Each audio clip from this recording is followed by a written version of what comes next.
Steve, give us a little idea of what's going on there right now, just, about 22 minutes away from the start of this.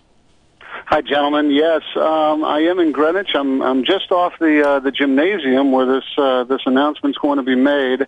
And there was about 10 minutes ago, there was a little bit of a premature rush and panic. People were moving toward the front door. There was a mistaken report that LeBron was entering that way. There's probably 6 or 7 different entrance exits to this 70-year-old building here. And so I've got to think that he'll be whisked in and out through a different door. But it's an interesting scene because people in the gym in seats, and then there are a couple of bleachers that you'll see behind the makeshift stage. The bleachers are filled with kids, the Boys and Girls Club here in Greenwich. The audience is largely local bigwigs and directors and parents from this club. And not only do people here not know where LeBron's going to go, they're not even sure why this is being held here. Well, that's what we were speculating about right before you joined us. And the team we haven't talked about, the Miami Heat. I mean, that's been the story that's supposedly been leaked out throughout the course of Thursday. Now it's the Heat. The Heat's the front runner. Are you getting that vibe at all? Well, not here, but obviously from all the reports and the outlets on the internet and more traditional media, sure.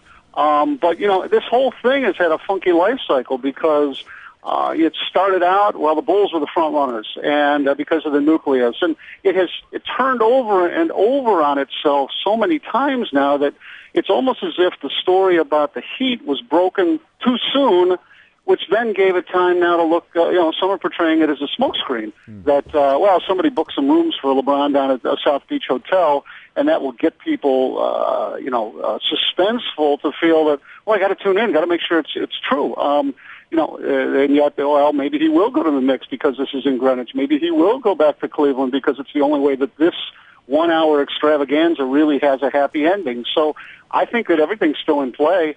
It's just a lot of us have picked at it and studied it and turned it around like a prism that we see different things at different times. And really, the reality of LeBron saying the words has not happened, has not changed.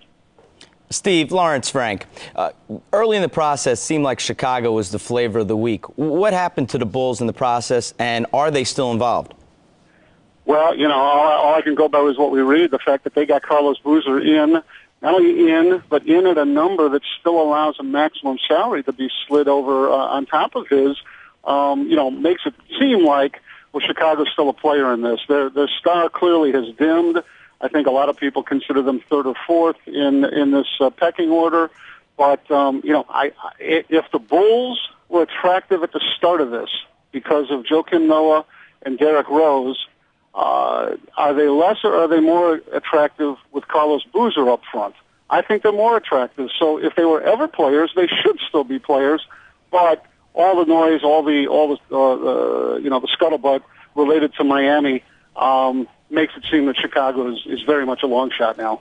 Steve, this is Chris Webber, and we know that maybe Chicago's a long shot, but let me ask you the fact about Cleveland being a long shot, being that Toronto agreed or tried to talk to Cleveland about a sign and trade and have Bosh. Is it weird to you the fact that LeBron hasn't been touted or talked about a lot recruiting people to Cleveland? Can we just put them in that elimination bag as well, even though we know he's going there? But considering the season that their team had, considering that he's not won there with that team, and by him not recruiting, do you think that sends a message that Cleveland is not the place for him to return? Well, I heard you making that case while I was listening in before you brought me in, and I think that's the best argument I've heard against Cleveland. A lot of us that have covered LeBron his entire time in the league and been to Cleveland many times. I spent all of last week in Cleveland. You can't help but be influenced by your heart relating to those fans' hearts in Cleveland, and what I'm sure is still to a large degree LeBron's heart. But you're right. If LeBron had re-upped right away and then done everything in his power to not just recruiting, but basically planting the flag and saying, this is where the NBA championships are going to be won.